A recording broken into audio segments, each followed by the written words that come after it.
La guerre en Ukraine risque de faire plonger l'économie africaine un peu plus dans le rouge. Le prix du baril, qui s'est envolé, pèse sur de nombreuses économies africaines.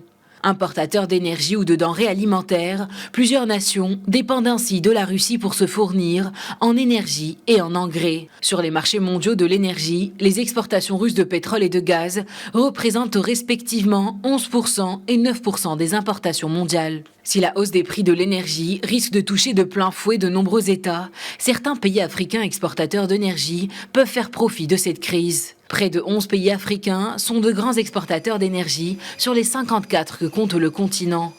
Parmi eux, l'Angola, le Nigeria ou encore l'Algérie. Mais s'ils bénéficieront de la hausse des cours du pétrole, ils devront faire face à la hausse des prix des denrées alimentaires.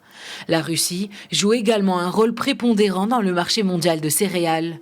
À elle seule, les récoltes russes de blé représentent 24% des importations mondiales. De son côté, l'Ukraine détient 6,7% des importations mondiales d'huile végétale et 6% des importations de céréales.